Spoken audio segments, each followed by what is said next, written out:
ایک حق ہوتا ہے نا انسان کے اوپر.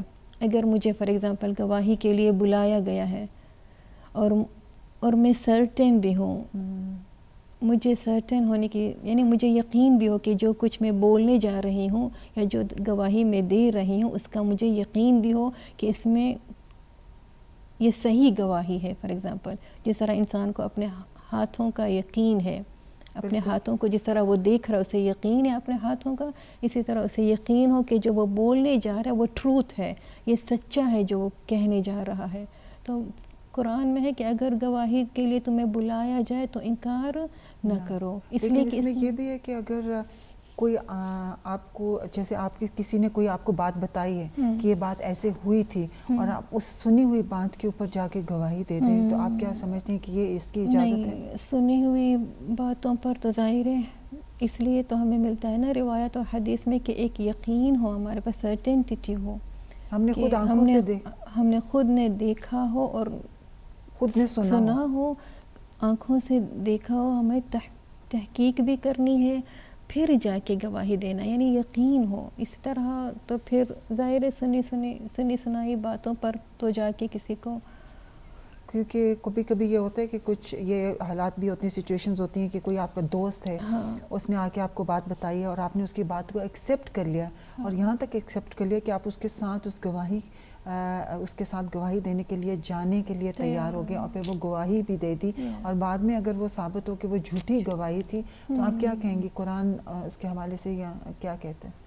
اچھا, اگر پھر اس کے لیے پھر قرآن مجید کتابوں میں کہ انسان استغفار کرے, کیونکہ یا تو جس کا نقصان ہوا ہے نا اس نقصان کو پورا کریں, کیونکہ جھوٹی گواہی دینے سے کسی کا نقصان ہوتا ہے, اگر جانی نقصان ہے یا مالی نقصان جو بھی نقصان ہے, جو بھی نقصان اس بندے نے ہماری جھوٹی گواہی کی وجہ سے اٹھایا اس نقصان کو پورا کرنا ہے. اگر مال کا نقصان ہے تو ظاہر ہے کمپنسیشن, مال جو بھی نقصان ہوا اس نقصان کو پورا کرنا ہے اور پروردگار کی بارگاہ میں بھی معافی مانگنی ہے, اس انسان سے بھی معافی مانگنی ہے, کیونکہ خداوند عالم جب تک وہ بندہ معاف نہیں کرے گا, جب تک اس کا نقصان پورا نہیں کریں گے, ہماری توبہ بھی قبول نہیں ہو سکتی بارگاہ رب العزت میں. تو جب تک اس کا مطلب ہے کہ جھوٹی گواہی میں اتنی احتیاط برتنی چاہیے کہ ہم خود آنکھوں سے دیکھیں, کانوں سے سنیں اور اس کے ساتھ ساتھ ہم تحقیق کی بھی کریں کہ جو ہم دیکھ رہے ہیں یا سن رہے ہیں یہ صحیح بھی ہے, اسی طرح سے ہے. کیونکہ بعض اوقات یہ بھی ہوتا ہے نا نبیل آبا جی, ہم نے دیکھا ہے کہ کوئی جب آ کے ہمیں کوئی سٹوری بتاتا ہے بے شک تو ہم فوراً ہم اپنا بھی کومنٹ پاس کرتے ہیں وداؤٹ تھنکنگ اور ریئلائزنگ کہ ہم صرف ایک سائیڈ کی سٹوری سن رہے ہیں. قرآن مجید میں نبی کا ہمارے پاس واقعہ ہے, if I am not mistaken حضرت یعقوب تھے میرے خیال سے, کہ ایک نبی کا ہمیں واقعہ ملتا ہے کہ وہ جو فرشتے آ رہا ہے انسان کی شکل میں, اس میں ہمارے لیے ڈر, کیونکہ وہ فرشتہ تھا لیکن وہ انسان کی شکل میں, اور اللہ کے نبی سے یہ فرمانے لگا کہ میرے بھائی کے پاس 99 شیپ ہیں, فیمیل شیپ ہیں, اور میرے پاس صرف ایک ہی ہے, اب اس کو میرا بھی جانور چاہیے, اس کے پاس 99 ہے, میرے پاس صرف ایک ہی جانور ہے, اس کو میرا بھی چاہیے. نبی نے کہا کہ یہ انجسٹس ہے, سم تھنگ لائک دیٹ.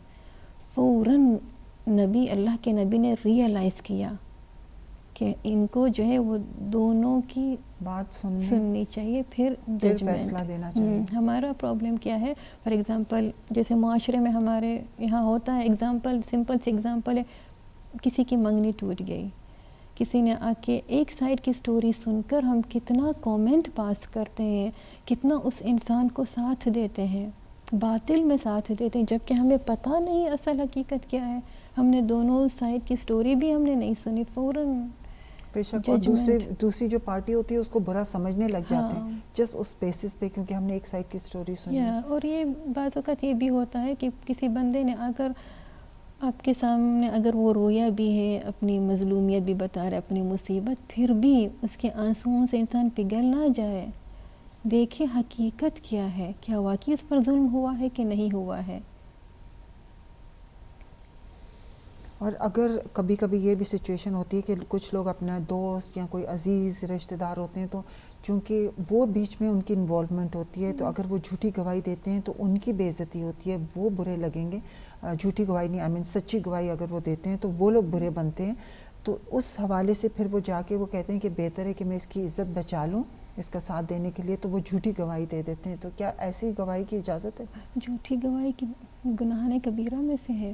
کسی کو بچانے کے لیے یا تو اپنا خود کا ریلیشن شپ بچانے کے لیے جھوٹی گواہی کے لیے ہمارے پاس جو قرآن کی آیت یہاں تک ہے کہ اگر گواہی سچی گواہی دینے میں آپ کی ذات کو بھی نقصان پہنچتا ہو, مجھے پتہ ہے اگر میں سچ بولوں گی مجھے نقصان پہنچے گا, پھر بھی خدا کہتا ہے اگرچہ تمہاری ذات کے خلاف بھی جا رہا ہو, تمہیں نقصان اٹھانا پڑے, پھر بھی جہاں پر حق بات ہے وہاں پر کہنی ہے.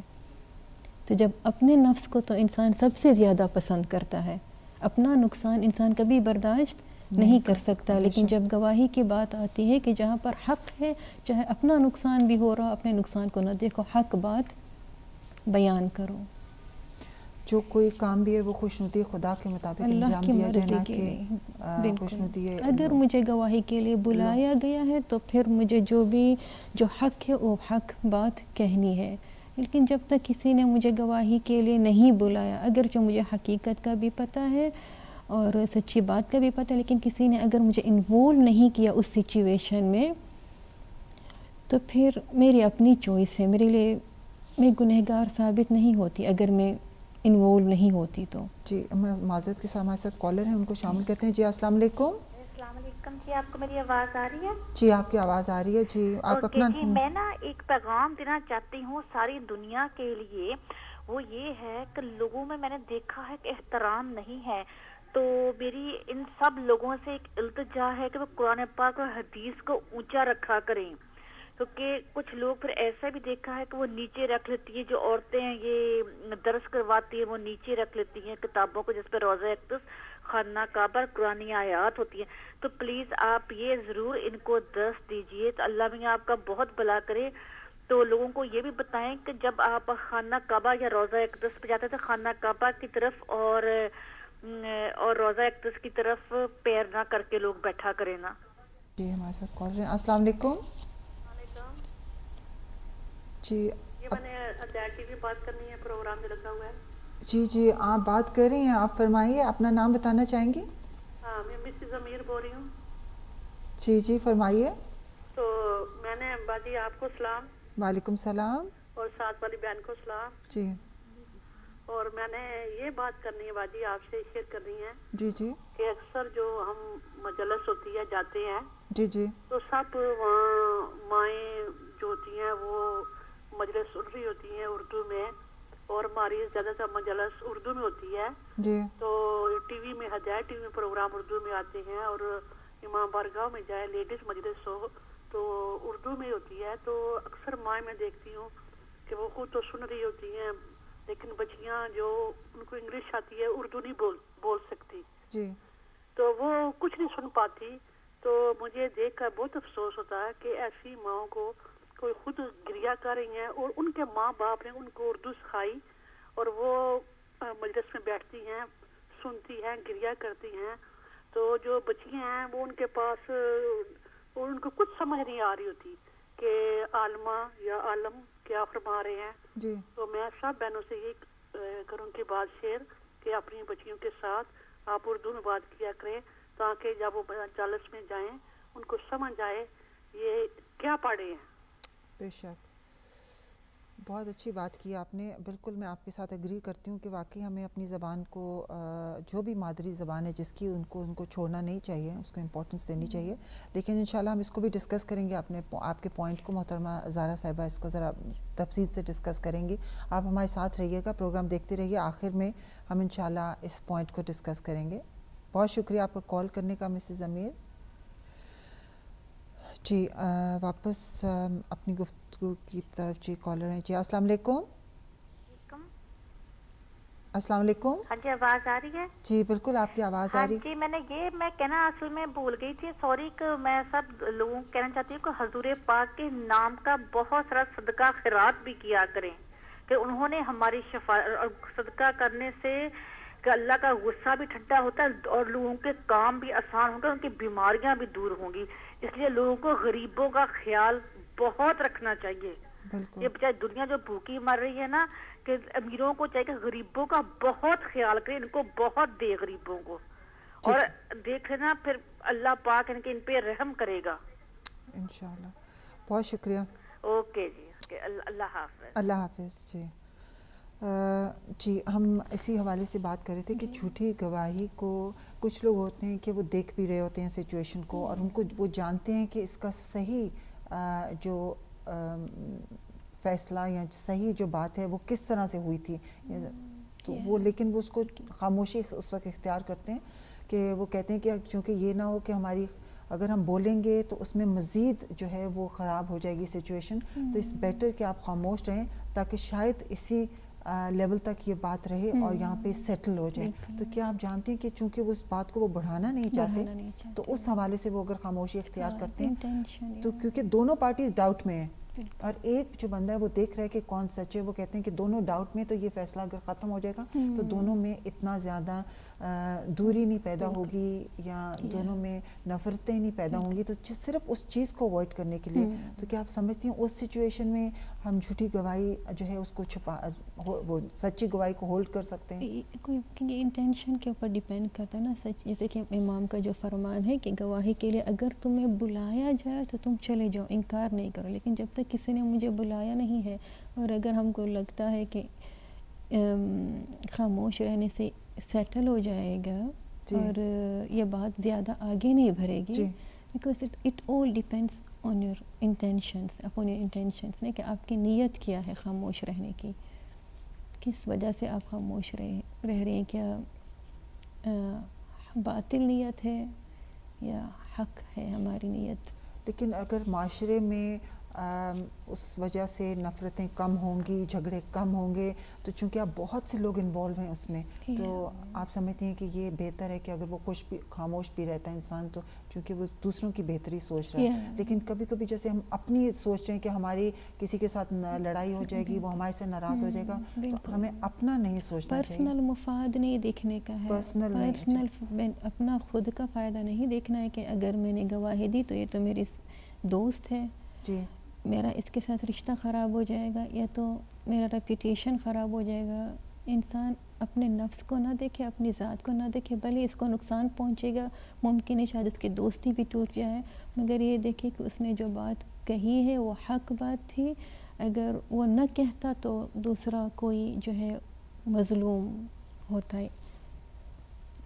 بالکل. اور کہا جاتا ہے نا کہ اگر خوشنودی خدا کو ہم پریفرنس دیں, پہلے رکھیں, تو پھر اللہ اس چیز کو بھی ریزولو کر دیتا ہے جو وہاں پہ ڈفرینسز ہونے والے ہوتے ہیں یا ہو جاتے ہیں, تو اس کو واپس اس دوست کو بھی پلٹا دیتا ہے. اور اکثر میں نے یہ دیکھا باجی, اور ایکسپیرینس سے بات کریں, جب ہمارا رشتہ اللہ کے ساتھ صحیح ہوتا ہے نا, مخلوق کے ساتھ خود بخود رشتہ صحیح رہتا ہے ہمارا. بے شک, بہت اچھی بات کی آپ نے, بہت ہی خوبصورت. کہ باقی اللہ کے ساتھ جب رشتہ صحیح ہوگا تو مخلوق کے ساتھ وہ automatically every thing will fall in place. the moment you are connected with اللہ, آپ دیکھیں گے ایوری تھنگ جو ہے وہ کمپلین بھی نہیں ہوگی کہ ہمارے پاس جیسے کہ بعض اوقات ہم کہتے ہیں ٹائم کے لیے. I think it's all to do with Allah. اگر بلیسنگ چاہیے اپنی زندگی میں, اپنے ٹائم میں, ہر چیز میں, اپنی صحت میں, اپنے کاموں میں, بیکاز ہم جانتے ہیں کہ اللہ کی ذات بابرکت ذات ہے, اس کے ساتھ اگر ہمارا کنیکشن ہوگا پھر ہم وہ برکتیں اپنی زندگی میں, وہ بلیسنگز اپنی زندگی میں خود دیکھیں گے. رزق ہو, ٹائم ہو, ریلیشن شپ میں بلیسنگز, اپنی اولاد میں بلیسنگز, گھر میں سکون, everything is to do with the relationship with Allah. Allah سے ریلیشن شپ صحیح ہو جائے گا, ہر چیز صحیح جائے گا. بے شک. اور کبھی یہ سچویشن ہوتی ہے کہ ہم ایگزیکٹ بات نہیں کرتے ہیں, سچی گواہی نہیں دیتے ہیں, لیکن گول مول بات کر دیتے ہیں تاکہ تھوڑا بہت ہم کہہ بھی دیں اور تھوڑا بہت ہمارا ہولڈ بیک بھی ہو جائے, کہ چھپا بھی رہ جائے. اور تو اس میں اس کے حوالے سے آپ کیا کہیں گی؟ کہ وہ تو وہی ہے کہ آپ نے سچی گواہی کو چھپا لیا, یا حق کو پھر سے چھپانے کی ہی بات ہے نا. اگر ہم نے اچھی طرح سے حق کو واضح نہیں کیا ہے تو لوگوں کی سمجھ میں وہ بات نہیں آئے گی, پھر سے ہو سکتا ہے کہ ہمارے اس طرح گفتگو سے کسی کا حق، کسی پر ظلم ہو ہو جائے جائے، کسی کا حق چھن جائے. تو اس کے ذمہ دار پھر ہم بالکل. بھی اگر ہوں گے. ہم جا رہے ہیں گواہی کے لیے تو انٹینشن صحیح رکھیں، انسان اپنے نیت کو صحیح رکھے، اللہ کے لیے جائے، اللہ سے مدد مانگے، اللہ سے طاقت طلب کرے، انر اسٹرینتھ طلب کرے. ہمارے پاس پروفٹ موسیٰ فرعون کے مقابلے میں جب جاتے ہیں اللہ سے مدد مانگتے ہیں کہ خدایا فرعون کے مقابلے میں تو مجھے بھیج رہا ہے جو اتنا پاورفل ہے، رب اشرح لی صدری، میرے سینے کو کشادہ کر، مجھے وہ کیپیسٹی عطا کر، میری کیپیسٹی کو بڑھا دے. اس لیے تو ہر مبلغ مجلس سے پہلے تقریر کرنے والے اس آیت کو پڑھتا ہے، رب اشرح لی صدری، پروردگار میرے سینے کو کشادہ کر دے. مجلس کے بعد اگر کسی نے مجھے طعنہ دیا، کچھ منہ پہ کہہ دیا تو مجھے برا نہیں لگنا چاہیے، بے شک. کیونکہ وہ سینہ کشادہ ہو انسان کا مبلغ کے لیے بہت ضروری ہے جو تبلیغ کرتا ہے. جبھی تو ہم پڑھتے ہیں نا رب اشرح لی صدری ویسر لی امری، میرے اس ٹاسک کو، اس امر کو میرے لیے آسان کر دے، واحلل عقدۃ من لسانی یفقہوا قولی، میرے اسپیچ میں وہ فلوئنسی عطا کر تاکہ لوگ میرے اسپیچ کو سمجھ سکیں. بے شک بے شک آپ نے صحیح فرمایا. کہتے ہیں کہ ایون دشمن بھی ہو تو اس کے لیے بھی آپ حق کی بات کرو. یہ نہیں کہ چونکہ آپ کا دشمن ہے تو میں اس کے بارے میں خاموش رہوں یا میں جھوٹی گواہی نہ دوں. اگر ہم اس سچویشن میں ہیں اور ہمیں انوالو کیا گیا ہے تو بے چاہے شک دشمن بھی کیوں نہ ہو، دشمن صحیح راستے پہ ہے یا حق پہ ہے تو دشمن کا ساتھ دیا جائے. بالکل، یا حق کا ساتھ دینا ہے، پھر کوئی بھی ہو وہاں کوئی پر، بھی ہو، کوئی بھی ہو، حق کا ساتھ دینا ہے.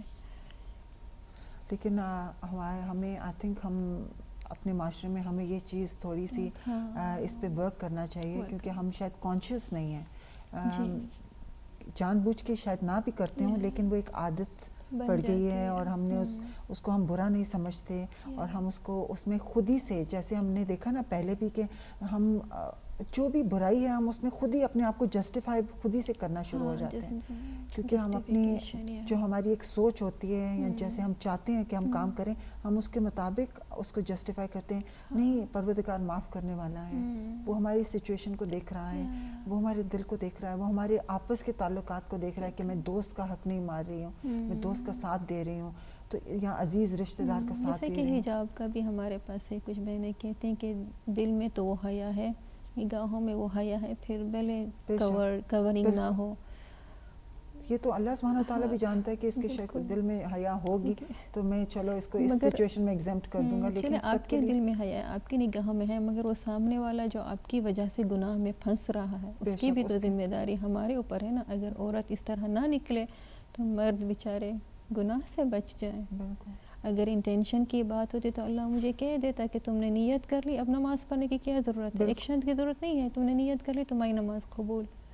ایکشنز ویری امپورٹنٹ، نیت کے ساتھ ایکشن از امپورٹنٹ. دوسرے پوائنٹ پہ چلیں. ابھی آپ نے فرمایا توبہ کے حوالے سے، جیسے کہ ریئلائز کیا کہ ہم کہ جی ہمارے ساتھ کالر ہیں، پہلے کالر کو شامل کر لیں. جی السلام علیکم. کال ڈراپ ہوگی. جیسے ابھی آپ نے پہلے فرمایا نا کہ اگر انسان بعد میں ریئلائز کرے کہ میں نے یہ مسٹیک کی ہے اور مجھے نہیں معلوم تھا کہ یہ گناہ ہے اور وہ بھی گناہ کبیرہ ہے اور اب میں اس کا کیسے ازالہ کروں، تو آپ نے فرمایا کہ توبہ کرے، استغفار کرے، ان لوگوں کے پاس جائے اگر اس کا جانی یا مالی نقصان ہوا ہے اس کو پورا کرنے کی کوشش کرے، کسی کی عزت پہ اگر حرف آیا ہے تو اس کوشش کرے کہ اس کو وہیں لوگوں میں اس کی تعریف کرے کہ تاکہ وہ کمپنسیشن ہو جائے. لیکن اگر وہ یہ کوئی بھی کام نہ انجام دے سکتا ہو، جانی اور مالی نقصان کو پورا نہ کر سکتا ہو، کسی کی عزت پہ حرف آیا لیکن وہ اتنا اب امبیرس ہے کہ وہ سچویشن میں جا کے نہیں اس سچویشن کو بھی ریزولو کر سکتا، تو آپ کیا فرمائیں گی پھر وہ کیا کرے؟ صرف توبہ اور استغفار یا اس کے نام پہ، اس شخص کے نام پہ کوئی صدقہ خیرات کر سکتا ہے؟ جیسے کہ ہمارے پاس رد مظالم، جی ہمارے پاس رد مظالم کا ایک سسٹم ہے کہ انسان رد مظالم کے لیے کی تو ہمارے پاس نماز ہے، 4 رکعت نماز ہے اور کچھ رقم ہوتی ہے جو انسان نکالتا ہے، پھر اس کو اپنے مجتہد کے حوالے کرتے ہیں. رد مظالم کے پیسے مجتہد کو جانے چاہیے.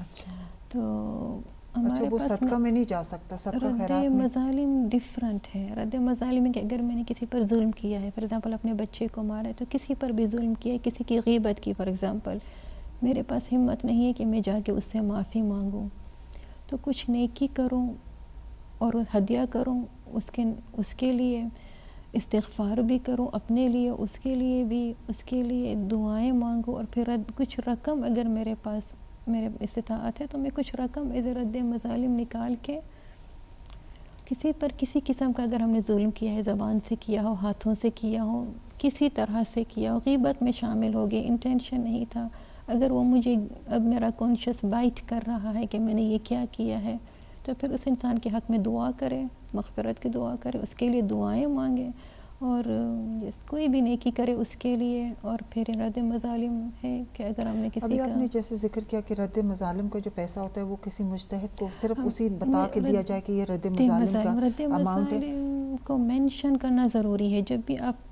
کیونکہ ہم نے کسی سے پوچھا بھی تھا کہ رد مظالم کے پیسے ہم کسے دیں، تو انہوں نے کہا رد مظالم کے پیسے آپ اپنے مجتہد کو دے سکتی ہیں. اچھا، یہ عام جو صدقہ خیرات ہوتی ہے اس میں کسی کے نام کا صدقہ نہیں دے سکتے؟ رد مظالم یہ ہے نا کہ آپ نے کسی پر ظلم کیا ہے،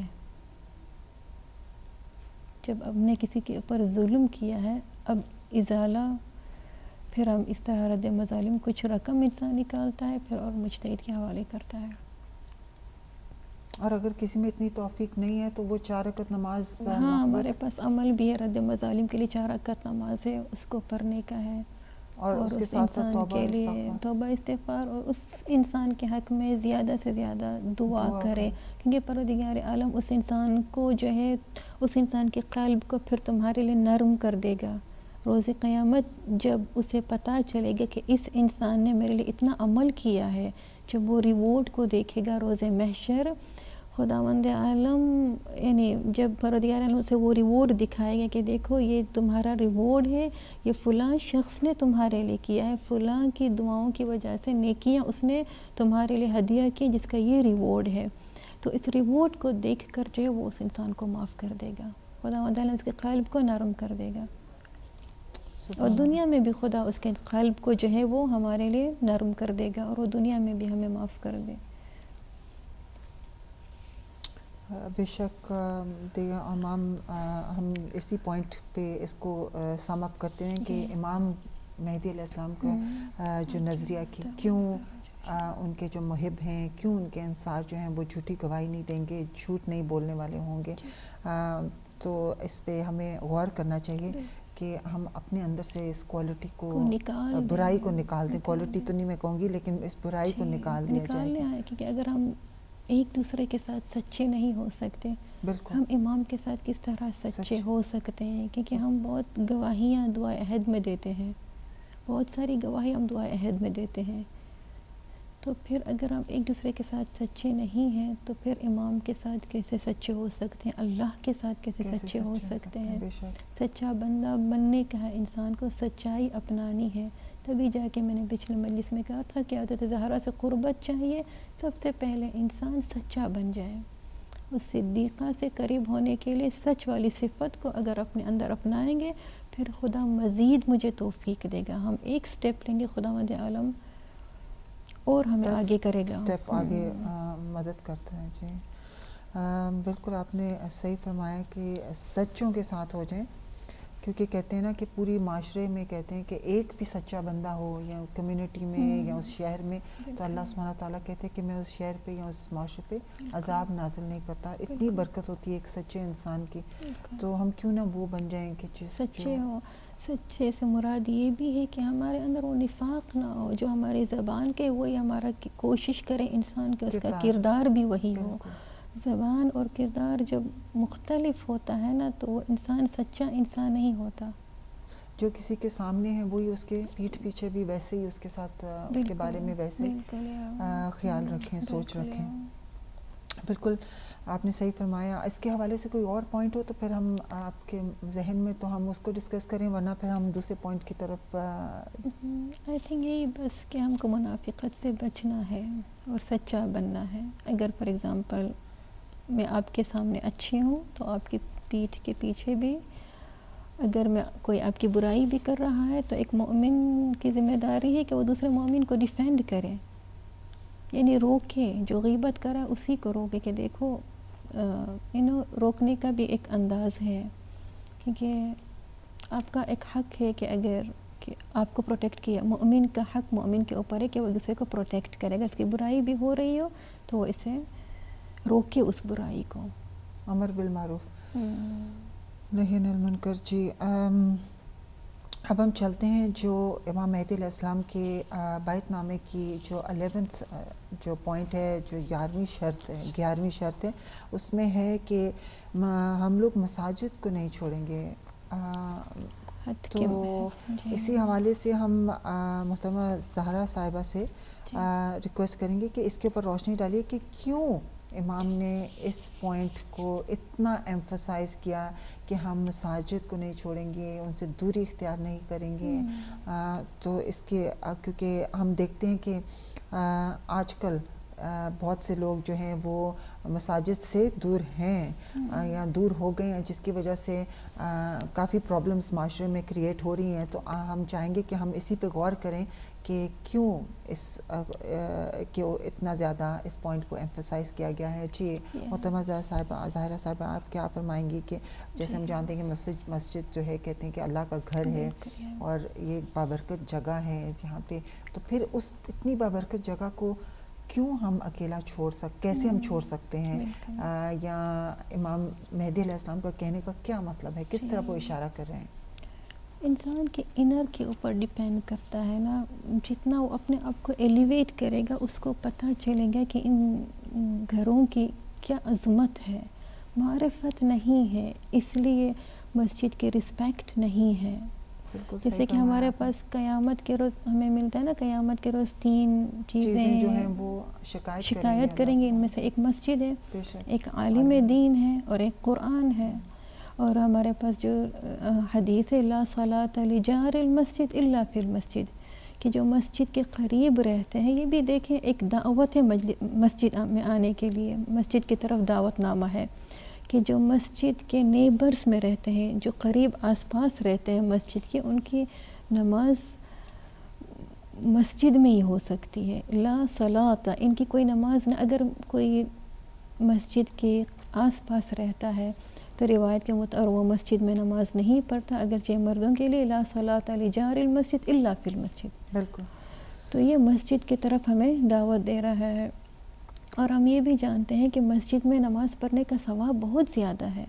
جیسے کہ مسجدوں میں اول تو بیت الحرام ہے، اللہ کا گھر ہے، ایک نماز 1,00,000 نماز کے برابر ہے. پھر مسجد نبوی ہے، پھر جو ہمارے ایریا میں مسجد میں نماز پڑھنے کا ثواب جو ہے وہ بہت زیادہ ہے. اور آج کل جیسے کہ سمر ہے، دن اتنے لمبے بھی ہیں، اگر شام کو انسان کوشش کر لے، اگر دن میں وہ مصروف بھی ہے تو کم از کم مغرب عشاء کی نماز جا کے مسجد میں پڑھ لے. آج کل تو عورتوں کے لیے بھی یہ فیسلٹیز ہیں ہمارے پاس، مسجد عورت کے لیے بھی ہے کہ عورت بھی جا کے مسجد میں نماز پڑھ سکتی ہے. ہمارے پاس وسائل بھی ہیں، گاڑیاں بھی ہیں. کتنی دیر لگتی ہے، جیسے کہ اگر سمر میں نماز کا ٹائم 9 بجے ہے کہ 9:30 بجے انسان ہر چیز سے فارغ ہو جاتا ہے، ڈنر سے بھی فارغ ہو جاتا ہے.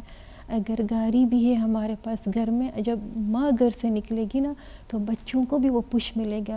لیکن اگر ماں باپ خود ہی آرام سے گھر میں بیٹھ کر نماز پڑھیں گے تو بچوں کو کیسے احساس ہوگا کہ مسجد میں جا کے نماز پڑھنی ہے اور کتنی عظمت اور فضیلت ہے مسجد میں نماز پڑھنے کی. مسجد اللہ کا گھر ہے. آپ اللہ اپنے گھر میں نماز پڑھیں اور اللہ کے گھر میں نماز پڑھیں، کتنا فرق ہے، اتنا اس کا ثواب ہے. ہم خود اٹیچ نہیں ہوتے تو پھر ہم کیسے بچوں کو کیسے امید ٹریننگ رکھتے ہیں کہ کریں گے؟ وہ کیوں نہیں کنیکٹ ہوتے مسجد؟ ہم اگر کمپلین بھی کیوں کریں، خوش نہیں ہوتے؟ ہم ہمیشہ کمپلین کرتے ہیں نا کہ ہمارے بچے جب جوان ہو جاتے ہیں تو امام برگاہ آنا چھوڑ دیتے ہیں، مسجد آنا چھوڑ دیتے ہیں. یہ ہمارا اپنا فالٹ ہے کہ ماں باپ اگر گھر سے نکلیں، تھوڑا اپنے آپ کو پش کر لیں تو پھر بچے بھی فالو کریں گے، مسجد میں نماز پڑھیں گے. امام معصوم سے پوچھا گیا، امام علی سے، کہ آپ کو جنت میں بیٹھنا پسند ہے یا مسجد میں؟ امام نے کیا فرمایا؟ مسجد میں، کیونکہ جنت میں بیٹھنا میرا پلیجر ہے، مسجد میں بیٹھنا یہ اللہ کا پلیجر ہے. مسجد اللہ کا گھر ہے زمین پر. صرف جب انسان مسجد کے دروازے پر پہنچتا ہے نا، ایک مسجد کے دروازے پر جب انسان پہنچتا ہے نا، ایک پلیجر، ایک سکون انسان کے اندر ایک پلیجر محسوس کرتا ہے، کیونکہ مسجد اللہ کا گھر ہے زمین پر. یعنی جب وہ ہینڈل گھماتا ہے مسجد کا دروازہ کھولنے کے لیے، اگر وہ پہلا بندہ ہے مثال کے طور پر اندر داخل ہونے کے لیے، اور وہ ہینڈل کو گھماتا ہے تاکہ اندر داخل ہو، بلکہ یہ ریکمنڈیشن میں سے ہے کہ مسجد میں انسان جلدی چلا جائے، 10-15 منٹ جلدی چلا جائے، کہ جب مسجد فارغ ہو، کوئی نہ ہو، جب مسجد خالی ہوتی ہے اور وہ انسان داخل ہوتا ہے اس اللہ کے اس گھر میں، وہ فارغ مسجد میں ایک ہیبت ہوتی ہے، ایک روحانیت ہوتی ہے. اگر مثال کے طور پر کچھ لوگ ہوتے ہیں کہ جب لوگ ہوتے ہیں تو ان کے سامنے وہ گریہ نہیں کر سکتے، مگر جب انسان اکیلا چلا جاتا ہے 10-15 منٹ وہ فارغ مسجد میں اکیلا بیٹھا ہے، اللہ کے گھر میں بیٹھا ہے، تو وہ جس طرح سے چاہے وہ گریہ کر سکتا ہے، جس طرح سے چاہے وہ اللہ سے مناجات کر سکتا ہے. یعنی انسان جب وہ دروازہ بھی کھولتا ہے نا، ایک پلیجر ہوتا ہے کہ میں اللہ نے مجھے اس بات کی توفیق دی، مجھے یہ پرمیشن دی کہ میں اس کے گھر کا دروازہ کھولوں سبحان اللہ، اور میں اندر داخل ہو جاؤں. معصوم فرماتے ہیں نا کہ جب مسجد کے دروازے پر کھڑے ہو جاؤ، معصوم کا جملہ ہے، کہو عبیدک بفنائک، فقیرک بفنائک، مسکینک بفنائک، پروردگار تیرا بندہ تیرے دروازے پر کھڑا ہے، تیرا مسکین تیرے دروازے پر آیا ہے، تیرا فقیر تیرے دروازے پر آیا ہے. اگر انسان اس معرفت کے ساتھ داخل ہو کہ وہ اللہ کے گھر میں داخل ہو رہا ہے، وہ جو کریم ہے، جو سخی بھی ہے، جس کے قبضے قدرت میں کل کائنات ہے، اور پھر پروردگار سے اگر وہ طلب بھی کرے کہ پروردگار تجھ سے زیادہ مہمان نواز کوئی نہیں ہے، تو نے مجھے اجازت دی، توفیق دی کہ میں تیرے گھر میں داخل ہو جاؤں پروردگار، اور تو اس بات پر قادر ہے کہ تو مجھے جہنم کی آگ سے بچائے، کیا خدا اسے عطا نہیں کرے گا؟ کیونکہ اس وقت آپ اللہ کے گھر میں ہیں، اللہ کے مہمان ہیں، کریم کے مہمان ہیں، اس سخی کی آپ مہمان ہیں. انسان اپنے سارے ہم غم پریشانیاں جیسے ہی وہ مسجد کے ڈور پر پہنچتا ہے نا، اندر داخل ہوتا ہے، اس کے سارے ہم غم پریشانیاں سب دور ہو جاتی ہیں. بے شک میں ہوتی کہ کب مجھے آزاد کیا جائے گا. تو منافق بھی اسی طرح سے ہوتا ہے کہ کب مسجد میں نماز ختم ہوگی، کب میں فارغ ہوں گا اور کب میں گھر جاؤں گا. تو ہمیں بس اس بات پہ غور کرنے کہ ہمارا کس میں شمار ہوتا ہے، یا کہ ہمارا مومن ہو یا منافقوں میں، کہ ہم جا کے مسجد میں گھبراہٹ محسوس کرتے ہیں کہ کب نماز ختم ہو اور جلدی سے ہم گھر جانے کی کریں. تو ابھی آپ نے جیسے پوائنٹ پہلے بیان فرمائے کہ واقعی چونکہ ہم معرفت نہیں رکھتے، ہم مسجد کی امپورٹنس کو نہیں جانتے، ہم معرفت نہیں رکھتے ہیں، اس وجہ سے ہم دور ہیں. اگر the مومنٹ ہمیں یہ معرفت حاصل ہو جائے کہ اس کی کیا فضیلت ہے، یہ کیا کون سی جگہ ہے، کیونکہ ہم کتنی کوشش کرتے ہیں اور امید رکھتے ہیں، جیسے ابھی ہماری ایک بہن نے بھی کہ وہ کتنی ہر ایک کے دل میں یہ تمنا ہوتی ہے کہ خانہ کعبہ میں جائیں، عمرہ کریں، اتنی دور کی ہم خواہش رکھتے ہیں، اور ایک وہ اللہ کا گھر ایریا میں بالکل ہمارے گھروں کے نزدیک، اور ہم اس کو امپورٹنس نہیں دیتے. وَمَن دَخَلَهُ كَانَ آمِنًا، جو اس میں داخل ہو جاتا ہے نا وہ اللہ کے امان میں ہے، اللہ کے گھر میں، یعنی آپ اللہ کے امان میں ہیں. اور قیامت کے روز ایک سایہ ہوگا، الہی سایہ ہوگا، وہ ان لوگوں کے لیے ہوگا، چند لوگوں کے بارے میں مینشن ہے، یہ الہی سایہ ان لوگوں کے لیے ہوگا کہ جو ایک تو وہ ہے، ایک ریزن کہ جو مسجد کو آباد کریں گے، جن کا لگاؤ، جن کا کنیکشن مسجد کے ساتھ تھا، کہ جن کو سکون صرف مسجد میں، جیسے آپ نے مینشن کیا کہ سکون ان کو مسجد میں ہی ملتا تھا، تو ان کے لیے یہ الہی سایہ ہوگا. اور دوسرا ان کے لیے ہوگا کہ جنہوں نے اپنے جو پاک دامن دنیا میں رہے ہیں، کہ جنہوں نے موڈیسٹی کا خیال رکھا ہے اور کسی گناہ میں ملوث نہیں ہوئے، ان کا دامن ہمیشہ پاک رہا. اور ہمارے پاس یہ بھی ملتا ہے روایت میں کہ امام زمانہ جب تشریف فرمائیں گے تو آپ مساجد تعمیر کروائیں گے، مسجدیں تعمیر کروائیں گے، اور نماز جماعت میں وہ روح لے کر آئیں گے کہ جو مس ہو رہی ہے. صرف نماز جماعت کے بارے میں آپ دیکھیں باجی، اتنا ریوارڈ ہے کہ اس کا ریوارڈ نماز جماعت کا صرف اللہ کے علم میں ہے، کسی کے علم میں نہیں ہے.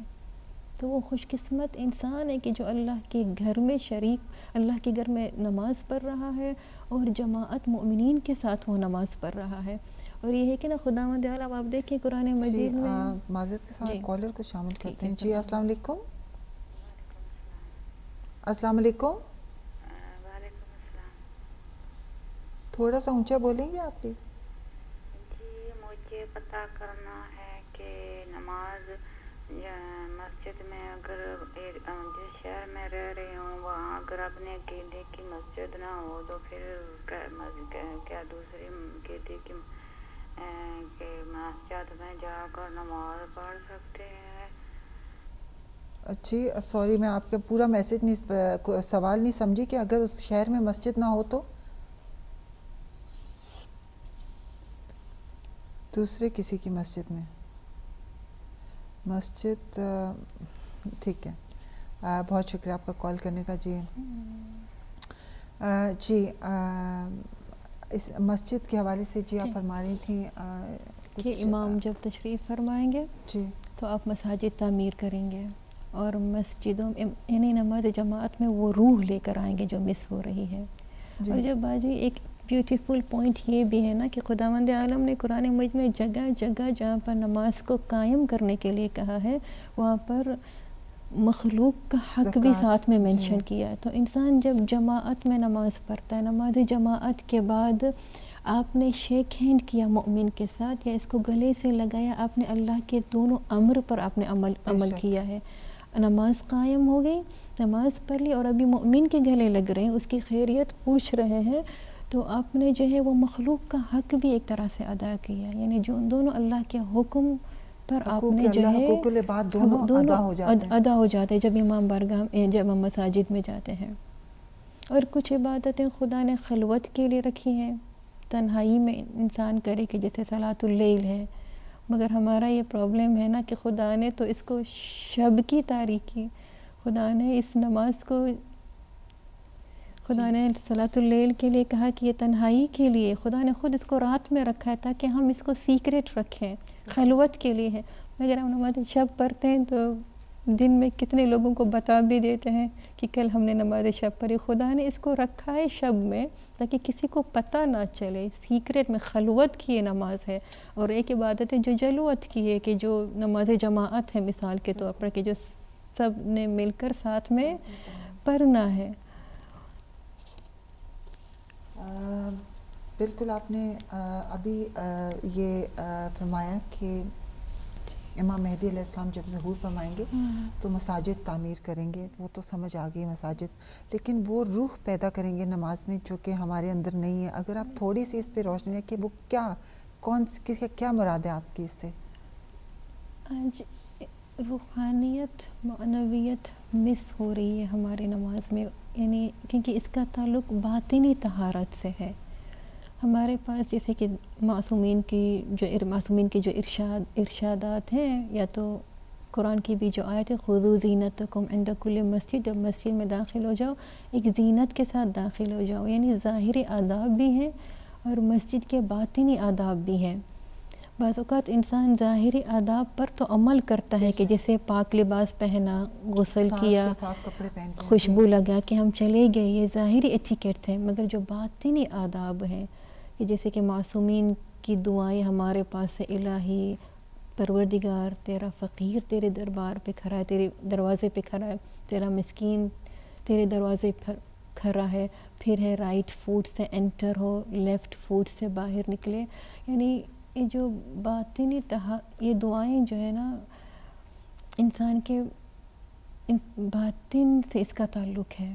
اگر جب باطنی طہارت انسان کے اندر ہوگی نا تب جا کے وہ نماز کی جو لذت ہے، جو روح ہے، اس کو وہ محسوس کرے گا.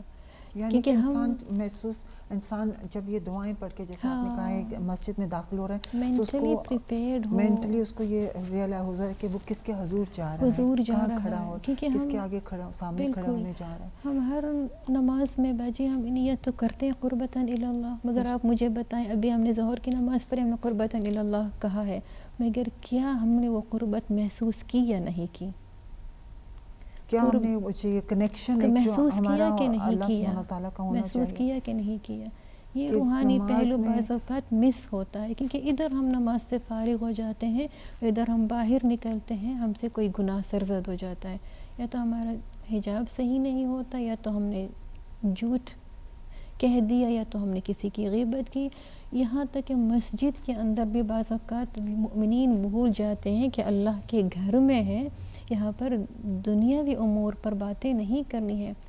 میں امام بارگاہ کی بات نہیں کہ مسجد کے اندر ممانعت ہے، ممنوع ہے کہ انسان دنیا کی کوئی بات کرے، دنیاوی امور پر کوئی بات کرے.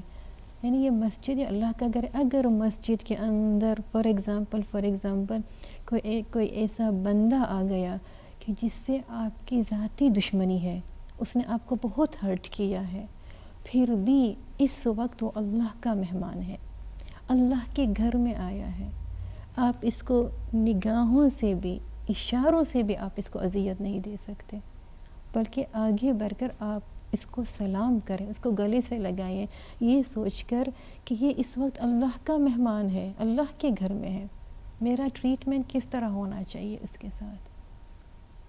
تب جا کے ہم نماز کو بھی ادا کیا اور مخلوق کے حق کو بھی ہم کہہ سکتے ہیں کہ ہم نے اس کو کسی حد تک ادا کیا ہے. کیا آپ سمجھتی ہیں کہ چونکہ ہم نے مساجد کو میں جانا چھوڑ دیا ہے لوگوں نے، یا بہت کم جاتے ہیں، اتنی امپورٹنس نہیں دی جاتی، اس وجہ سے ہمارے گھروں میں بھی پرابلمز ہو رہی ہیں، پریشانیاں آ رہی ہیں، بچے نافرمان ہو رہے ہیں، میاں بیوی میں جھگڑا، فیملیز میں جو اختلافات ہوتے ہیں، کیا آپ سمجھتے ہیں کہ مسجد سے دوری کی وجہ سے ہے؟ مسجد سے دوری یا تو امام بارگاہ سے دوری، کیونکہ یہی وہ سینٹرز ہیں کہ جہاں پر ہمیں روحانی غذا ملتی ہے.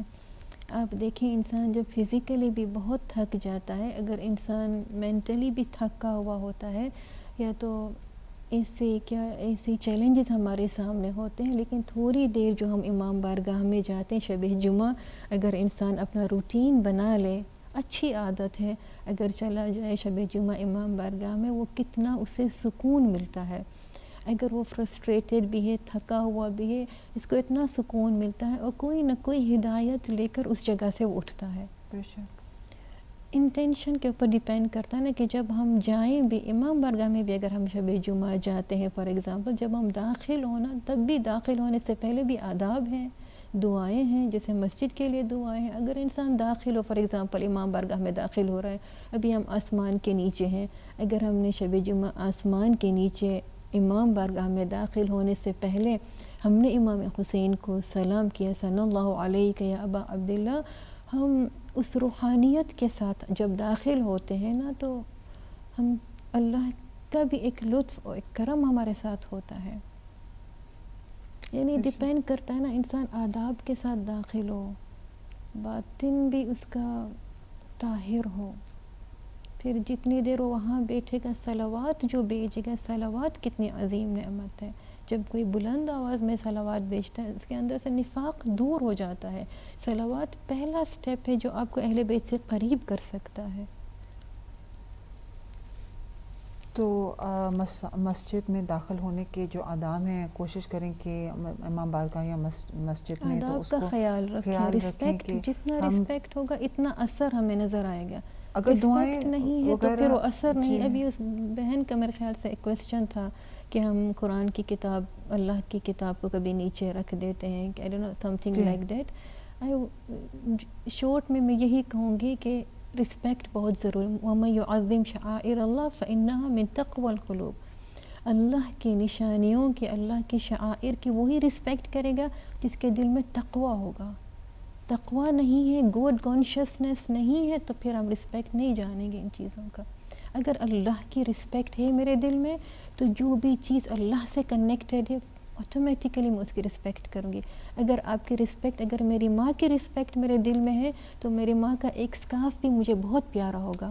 ادھر ادھر بھی پڑا ہوگا نا، مجھ سے برداشت نہیں ہوگا. Everything connected to my mom میرے لیے پریشیس ہوگا، میں اس کی رسپیکٹ کروں گی. This is something comes with love. سب سے پہلا سٹیپ تو یہ ہے کہ معرفت الہی کو حاصل کیا جائے, اور پھر ظاہر ہے اللہ سبحانہ تعالیٰ کی جو نشانیاں ہیں ہم ان کو سمجھنے کی کوشش کریں گے, اور پھر ان کو اپریشیٹ کریں گے, اور پھر ان کی رسپیکٹ بھی کریں گے. تو اس کا مطلب ہے کہ اللہ سے دوری جو ہے, مساجد سے دوری کا مطلب ہے کہ ہماری اللہ سبحانہ تعالیٰ سے دوری ہے. اس وجہ سے کوشش کریں انسان کے مساجد میں جائے, کیونکہ یہ اللہ کا گھر ہے. اگر آج ہم کو دعوت ملے عمرہ کے لیے, اللہ کے گھر کی زیارت کے لیے, تو کیا ہم منع کریں گے؟ نہیں کریں گے. اگر آج ہم سیریا نہیں جا سکتے, جناب زینب کے حرم میں نہیں جا سکتے, مگر ہمارے پاس امام بارگاہ میں بی بی زینب کا زری کی شبیہ تو ہے نا. جب یہاں سے وہاں تک اس شبیہ کو چومنے نہیں جا سکتی ہوں, تو وہاں پر تو میں لوگوں کو دھکے مار کر میں آگے جاتی ہوں کہ بس کہیں سے مجھے زری مل جائے. مگر زری یہاں پر بھی تو بنی ہوئی ہے نا, تھوڑے 2 قدم جا کر اس زری کو شبیہ ہے بی بی زینب کی. وہ بھی اگر سیریا نہیں جا سکتے, ہمارے امام بارگاہ میں بھی تو شبیہ ہے نا. ان کی رسپیکٹ کریں گے, ان کو چومیں گے, تو بالکل وہی ہے جیسے کہ ہم نے وہاں پر سیریا میں جو ہے وہ ہم نے زیارت کی ہے. اچھا, ہمیں وسائل الشیعہ میں امام جعفر صادق علیہ السلام سے حدیث ملتی ہے کہ کہتے ہیں کہ رسول خدا صلی اللہ علیہ وسلم کے زمانے میں انہوں نے فرمایا کہ لوگ آئے اور انہوں نے کہا کہ یہ لوگ جماعت میں, ان کو معلوم ہوا کہ لوگ جماعت میں شامل نہیں ہوتے, تو انہوں نے اتنی سختی سے کہا کہ جو لوگ جماعت میں شامل نہیں ہوتے وہ ہمارے ساتھ نہ کھا سکتے ہیں, نہ پی سکتے ہیں, نہ ہمارے سے کوئی مشورہ لے سکتے ہیں, نہ ہم لوگوں کے درمیان میں فیملیز میں کہیں شادی یا رشتہ کر سکتے ہیں. تو کیوں اتنی سختی سے؟ جب تک کہ وہ توبہ نہ کر لیں اور جب تک کہ وہ ہمارے ساتھ جماعت میں شامل ہونا شروع نہ کر دیں. وسائل الشیعہ میں جی یہ حدیث ہے. جو تو پھر کیوں مطلب کہ اس وقت اتنی سختی سے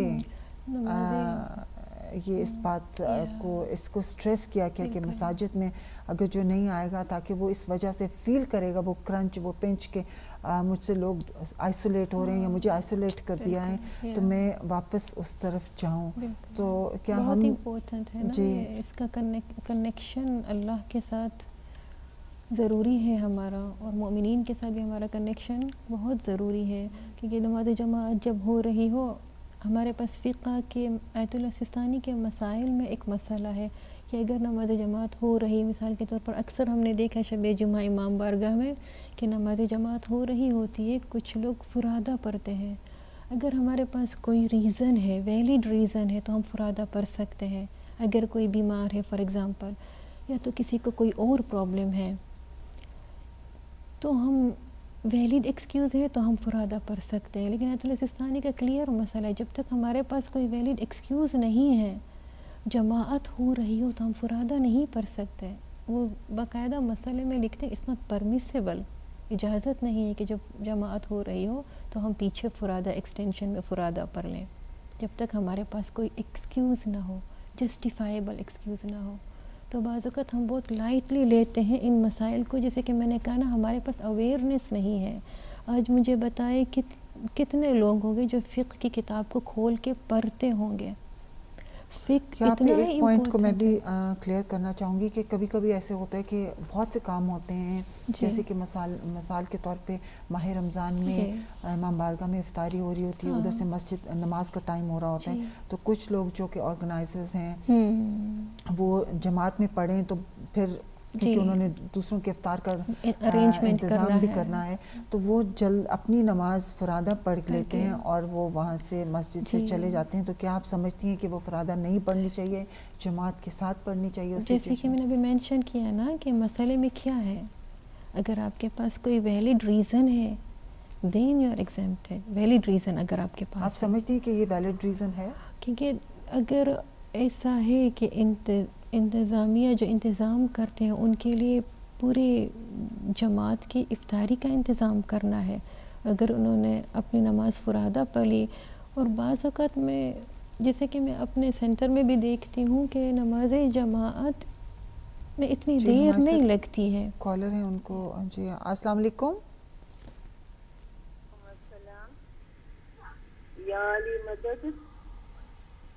جی اپنا نام بتانا چاہیں گے؟ میرا نام حمیدہ. حمیدہ, اچھا جی فرمائیے حمیدہ بہن. اور مجھے یہ پوچھنا تھا کہ نماز شب میں نا تھوڑا بھول گئی, شوگر کی مریض ہوں, تھوڑا بھول گئی ہوں. جی نماز شب میں 2 رکعت بہتر ہوتی ہے یا شفا؟ اچھا ٹھیک ہے. پوری نماز شب کے بارے میں آپ پوچھ رہی تھیں؟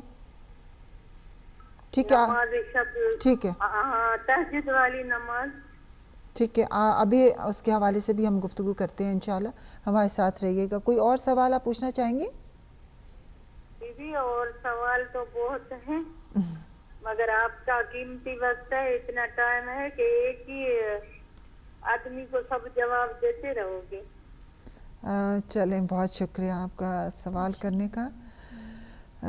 جی ہمارے ساتھ رہیے گا, انشاءاللہ اس کا جواب دیں گے. جی واپس جی آپ کچھ فرما رہی تھیں اسی ڈپینڈ مسجد. کرتا ہے کہ ہمارا جو ریزن ہے, اگر ویلڈ ریزن ہے تو کوئی پرابلم نہیں ہے. لیکن ہم نے دیکھا ہے نا بعض اوقات اکثر جوانوں کو بھی کہ مائیں تو آگے نماز جماعت میں شریک ہیں, تو پھر بچیوں کو پیچھے چھوڑ دینا یا تو ان کو ایسے فریڈم دے دینا, یہ اچھا ہے کہ بچوں کو بھی پش کریں کہ وہ بھی ماں کے ساتھ نماز جماعت میں شریک ہوں. اگر ہماری کوئی مسٹیک بھی ہے نا نماز میں, تو وہ بندہ سیکھ لیتا ہے نماز, اور ہماری نماز دوسروں کے صدقے میں بھی قبول ہوتی ہے. کہتے ہیں 40 مومن جہاں پہ جمع ہوں تو وہاں پہ دعا جو ہے وہ اس کی قبولیت جلدی ہوتی ہے.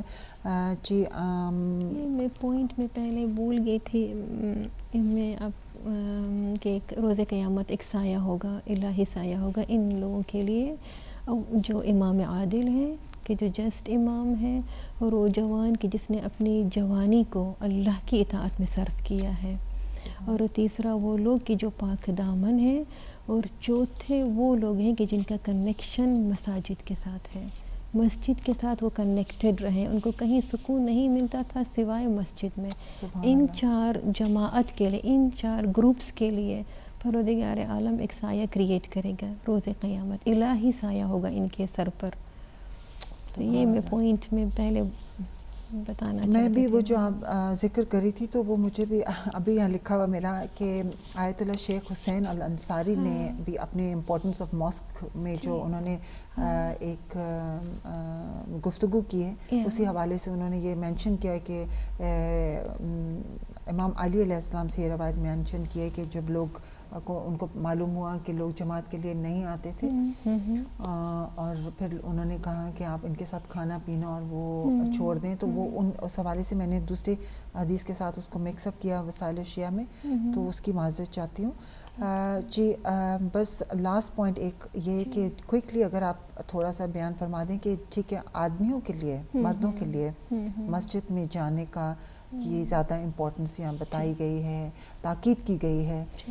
عورتوں کے حوالے سے اگر آپ بتا دیں کہ عورتوں کے لیے بھی اتنی ہی تاکید ہے, یا کہ عورتوں کے لیے اگر جا سکیں اور یہاں گھر پڑھ لیں تو بھی اتنا ہی ثواب ہے؟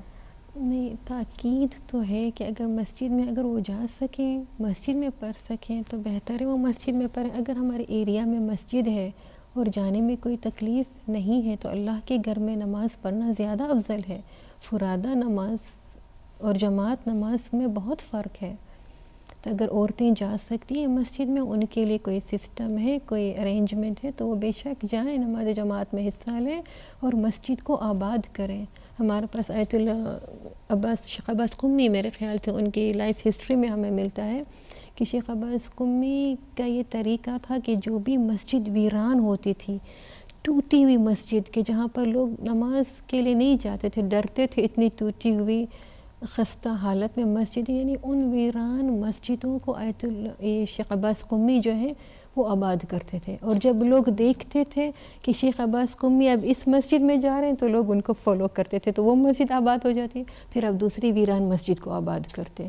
اس طرح انہوں نے مسجدیں آباد کی ہیں. اور ایک بیوٹیفل پوائنٹ جو ہمیں ملتا ہے کہ یہ ہے نا, انما یعمر مساجد اللہ من آمن باللہ والیوم الآخر, کہ جہاں پر مسجد کی تعمیر ہو رہی ہو اور ڈونیشن مانگی جائے, اس میں انسان ہمیشہ سبقت کرے. بھلے پھر ایک آپ کی استطاعت اتنی ہو کہ آپ برکس ایک بریک بھی اگر آپ ڈونیٹ کر سکیں، کیونکہ قرآن مجید کی آیت انما یعمر مساجد اللہ من آمن باللہ والیوم الآخر، کہ اللہ کی مسجد کی تعمیر وہی کروائیں گے کہ جو اللہ پر ایمان رکھتے ہیں، وہی اللہ کے گھر کو بنائیں گے اس زمین پر، اور قیامت پر ان کا ایمان ہے۔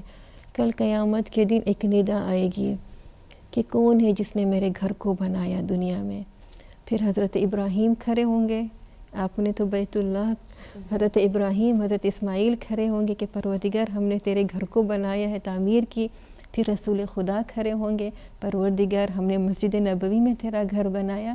اسی طرح مؤمنین صالحین بندے بھی کھڑے ہوں گے، ان میں کچھ ایسے بندے بھی ہوں گے جو کہیں گے پروردگار ہم نے ایسے ویران جگہ پر، ویلیج میں، کہ جہاں پر آبادی نہیں تھی، ایک صرف گروپ رہتا تھا مومنین کا، مسجد نہیں تھی، وہاں پر ہم نے تیری مسجد بنائی۔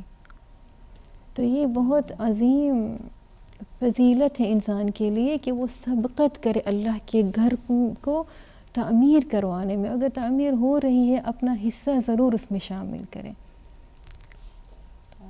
بالکل آپ نے بجا فرمایا۔ بہت تھوڑا وقت رہ گیا اور ہمارے پاس تھوڑے سے سوالات ہیں، ان کے بھی جواب دیتے ہیں، انلیس کہ آپ کے پاس کوئی اور پوائنٹ ہو اور آپ اسی حوالے سے ڈسکس کرنا چاہتی ہوں۔ ٹھیک ہے، ہمارے ساتھ ہماری بہن تھی، انہوں نے پہلا انہوں نے جو تھا پیغام کہتی ہیں کہ میں نے پوری دنیا میں لوگوں کو دینا کہ وہ قرآن اور حدیث، وہ جو ہے قرآن اور حدیث کی کتابوں کو نیچے رکھ دیتے ہیں، اس کا احترام نہیں کرتے، اور انہوں نے کہا ہے کہ دوسرا خانہ کعبہ وہاں بھی جاتے ہیں اور خانہ کعبے کی طرف پاؤں کر کے وہ بیٹھے ہوتے ہیں، تو یہ احترام نہیں ہے۔ تو وہ کافی جذباتی بھی ہو رہی تھیں کہ شاید بہت زیادہ وہ دیکھتی ہوں گی، اور یہ تو میں نے بھی دیکھا کہ سپارہ پڑا تو وہیں نیچے رکھ دیا، اور اگر آپ نے ان سے ذرا سا بھی کہہ دیں کہ سپارہ نیچے نہیں رکھیں اوپر، تو وہ مائنڈ بھی کیا جاتا ہے وہاں، کچھ لوگ مائنڈ بھی کرتے ہیں کہ ہمیں بتا رہی ہیں جیسے ہمیں اس بات کا علم نہیں ہے۔ یہ اس کا انسان کے انر کے ساتھ کنیکشن ہے۔ میں نے آپ کو کہا نا، جتنا تقوی زیادہ ہوگا اتنا احترام زیادہ ہوگا اللہ کی نشانیوں کے۔ اللہ کا کلام ہے، اللہ کے کلام کو ہمیشہ اوپر رکھیں، اونچا رکھیں، تھوڑا اپنے سے تھوڑا اونچا، اونچی جگہ پر ہو، یہ رسپیکٹ میں سے ہے۔ اور اگر لوگ نیچے پڑھ رہے ہیں قرآن تو کہتے ہیں کہ آپ اونچی جگہ پہ نہ بیٹھیں، یہ بھی کچھ ممانت ہے اس چیز کی؟ اگر کوئی کچھ لوگ نیچے بیٹھ کے اگر قرآن یا سپارہ پڑھ رہے ہیں تو جو لوگ چیئر پہ بیٹھے ہیں تو کہتے ہیں کہ کوئی پرابلم نہیں، اس میں کیونکہ ظاہر ہے وہ کسی مجبوری، اس کو نشانی کے لیے آپ کچھ بھی کر سکتے ہیں، ضروری نہیں کہ آپ پورا پیج اس طرح اس کو فولڈ کریں۔ قرآن کا رسپیکٹ ضروری ہے، کس طرح ہم اس چیز کو ہینڈل کر رہے ہیں۔ جب تک ظاہری رسپیکٹ نہیں ہوگا، باطنی رسپیکٹ کہاں سے آئے گا؟ بے شک۔ انہوں نے یہ بھی فرمایا کہ رسول خدا صلی اللہ علیہ وسلم کے نام کا صدقہ دیں اور غریبوں کا خیال رکھیں۔ بہت اچھے پوائنٹس کی طرف انہوں نے اشارہ کیا ہے، ماشاءاللہ۔ جی مسز امیر، انسان کوئی بھی نیکی کرے، میں ان کے لیے کوئی بھی نیکی کرے، اچھی نیکی کرے، اگر وہ نیکی امام زمانہ کو ہدیہ کرے تو اس نیکی میں 4 چاند لگ جاتے ہیں۔ کسی غریب کی مدد کی، آپ نے اس امام کے نام پہ مدد کی، امام کے بہاف میں یہ نیکی کیا، امام کو ہدیہ کیا، تو آپ کی اس نیکی میں 4 چاند لگ جائیں گے۔ اور اگر کبھی کبھی والدین کی طرف سے آپ کر دیتے ہیں تو بالکل، والدین کی طرف سے کریں، مؤمنین کی جانب سے کریں، امام کی جانب سے کریں، آپ ملٹیپل نیت ایک ہی نیکی میں کر سکتی ہیں۔ نیکی میں انبیاء سے بھی آپ شروع کر سکتی ہیں، اولیاء سے شروع کر سکتی ہیں، تو اس کا مرتبہ اور بھی اونچا ہوتا جائے گا، کیونکہ آپ نے صرف یہ سیلفشنس نکل جاتی ہے نا، کہ انسان صرف اپنی ذات کے بارے میں نہیں سوچتا، اگر کوئی نیک کام بھی کرتا ہے تو سب کو انوالو کرتا ہے، کہ جو حاضر ہیں، جو دنیا میں نہیں ہیں، ان کو کتنی ضرورت ہے، جو قبر میں ہیں کتنے محتاج ہیں۔ اگر ہم اپنی نیکیوں میں مرحومین کو بھی شامل کریں تو ان کو بھی اس کا اجر ملے گا، جبکہ وہ ان کو ضرورت ہے، وہ محتاج ہیں، ان کو زیادہ سے زیادہ انسان اپنے تو اس میں رکھے۔ بے شک۔ ایک مسز امیر، انہوں نے کہا تھا کہ انہوں نے کہا کہ مجالس میں جب ہو رہی ہوتی ہیں، موسٹلی جو مجالس ہیں وہ اردو زبان میں ہوتی ہیں، اور جو مائیں ہیں وہ خود تو سمجھ رہی ہوتی ہیں، لیکن جو ان کی بچیاں ہیں وہ اس کو نہیں سمجھ رہی ہوتی ہیں، تو اس حوالے سے انہوں نے کہا ہے کہ شاید ایک پیغام دینا چاہا کہ ہم لوگ سب کوشش کریں کہ ہم اپنی بچوں کو اردو جو ہے وہ ضرور سکھائیں، اردو میں گفتگو کریں، تاکہ کم از کم وہ بولنا جو ہے سننا جو ہے اس کو سمجھنے لگ جائیں. جتنی زبانیں زیادہ آتی ہوں گی اس میں زیادہ ہی فائدہ ہے. اپنی مدر لینگویج کو انسان برقرار رکھے, مینٹین رکھے, اچھی بات ہے. جی. اور پھر ایک ہماری بہن ہے, انہوں نے کہا ہے کہ اگر کسی شہر میں مسجد نہ ہو, اپنی مسجد نہ ہو, تو کسی دوسری مسجد میں جا کے نماز پڑھ سکتے ہیں. مسجد ہے, پڑھ سکتے مسجد ہیں. سب ہر مسجد جو ہے وہ اللہ کا گھر ہے, اللہ کا تو گھر ہے, کسی بھی مسجد میں جا پڑھ کے سکتے ہیں, کوئی پرابلم. اور حمیدہ بہن انہوں نے کہا ہے کہ نماز شب کے حوالے سے اگر آپ تھوڑا سا بتا دیں, وہ شاید کنفیوز لگتی تھی نماز شب اور نماز وتر میں کہ کتنے ہیں. تو نماز شب کو تو ہمیں پتہ ہے, میں جلدی میں بتاؤں گی. نماز شب کی تو 11 رکعت ہیں. پہلی 8 رکعت جو ہے وہ بالکل نماز فجر کی طرح ہیں. پھر 2 رکعت نماز شفع ہیں. شفع ہے اس میں جناب کئی لوگ شف کہتے ہیں, کئی لوگ شفع, شین فا اور عین, شفا کہنا چاہیے. ہاں شفع ہے, نماز شفع ہے. عین ہے اینڈ میں, مگر جیسے کہ ہم اردو میں جب پروناؤنس کرتے ہیں تو شفا کہتے ہیں, بعض یا شف کہتے ہیں, وہ کہتے ہیں عین جو ہے اس کو پروناؤنس نہیں کرنا چاہیے. اچھا شفا, شف وہی ہے, شین فے اور عین ہے. اگر شف کہہ دیں تو نماز شفا یا تو شفا کہہ دیں تو کوئی پرابلم نہیں ہے پروننسیشن میں, مگر شین فے اور عین ہے اینڈ میں, تو وہ 2 رکعت ہے. تو وہ بھی بالکل نماز فجر کی طرح ہے, مگر اس میں قنوت نہیں ہے. دوسری رکعت میں قنوت نہیں ہے. لیکن کچھ علماء کہتے ہیں اگر قنوت رجا کی نیت سے کیا, امید ریوارڈ کے لیے, تو کوئی مسئلہ نہیں ہے. مگر اس میں قنوت نہیں ہے. جو 2 رکعت نماز شفع ہے اس میں قنوت نہیں ہے. پھر آخری نماز جو ہے وہ نماز وتر ہے, کہ اس میں جو ہے تھوڑا الحمد کے بعد ہم جانتے ہیں کہ 3 مرتبہ سورہ اخلاص ہے, سورۃ الفلق 1 مرتبہ ہے, سورۃ الناس 1 مرتبہ ہے. پھر طریقہ اس طرح بھی ہے کہ 40 مومنین کی مغفرت کے لیے دعا کرنی ہے. اللہم اجرنا الہی اجرنا من النار, اللہم اجرنا من النار 7 ٹائمز ہے. اور 70 مرتبہ استغفار ہے. یہ سب اذکار ہیں جو وتر کی نماز میں پائی جاتی ہیں. وتر ایک ہی رکعت ہے, وتر ایک ہی رکعت ہے, اور 2 رکعت نماز شفع ہے. وتر ایک ہے, بالکل. ایک رکعت اگر ٹائم نہ ہو, انسان کی آنکھ دیر سے کھلے, اگر وتر بھی پڑھ سکتا ہو تو وتر بھی پڑھ لے, یا 3 پڑھ لے. ہاں, اگر جتنا ٹائم آپ کے پاس ہے اس کے مطابق وہ پڑھ سکتا ہے. بالکل. بہت شکریہ محترمہ زہرا صاحبہ آپ کا, آپ نے بڑے بہترین انداز میں دونوں پوائنٹس کو آج ڈسکس کیا. دعا کرتے ہیں کہ پروردگار ہمیں ان پر عمل کرنے کی توفیق عطا فرمائے انشاءاللہ تعالی. الہی آمین. اور جزاکم اللہ خیر. پروردگار آپ کی بھی توفیقات میں اضافہ فرمائے.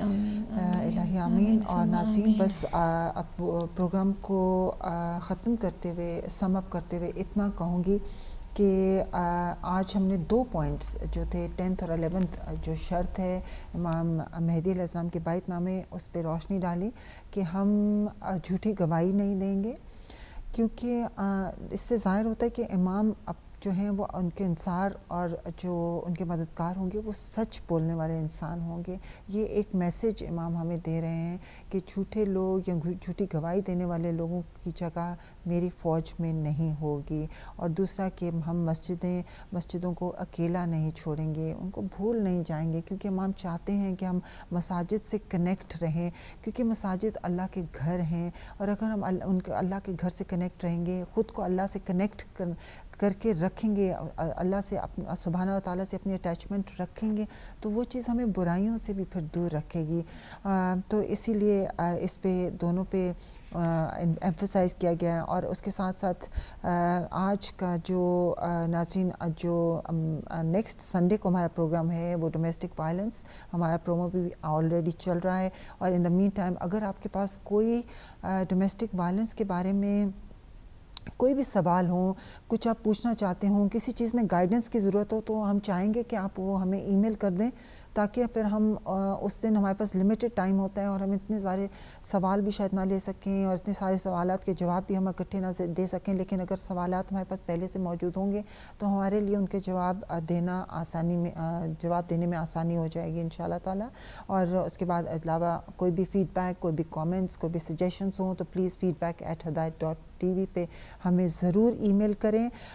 ناظرین, بس آج کا جو پروگرام ہے اس کا کا اختتام ہم دعائے معرفت سے کرتے ہیں. ہم چاہیں گے آپ بھی ہمارے ساتھ دعائے معرفت میں شامل ہوں، کیونکہ ہم دعائے معرفت کے ساتھ دعا بھی کرتے ہیں کہ ہمارے وقت کے امام پروردگار بحق محمد آل محمد علیہ السلام ہمارے وقت کے امام مہدی علیہ السلام کے ظہور میں تعجیل فرمائے اور ہمارا شمار ان کے انصار و مددگاروں میں ہوں. ہمیں توفیق دے پروردگار، ہم خود کو جلد از جلد بہتر سے بہتر مسلمان بنا لیں. جو ہمارے اندر برائیاں ہیں، جو خامیاں ہیں، ان کو ہم ٹھیک کر لیں، ان کو ہم دور کر لیں، تاکہ واقعی حقیقت میں ہمارا شمار ان کے انصار و مددگاروں میں ہو جائے انشاءاللہ تعالی.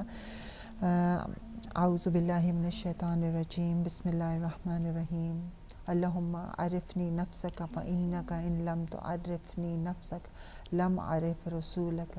اللہم عرفنی رسولک فإنک ان لم تعرفنی رسولک لم عرف حجتک. اللہم عرفنی حجتک فإنک ان لم تعرفنی حجتک ضللت عن دینی. اللہم صلی علی محمد وآل محمد وعجل فرجهم.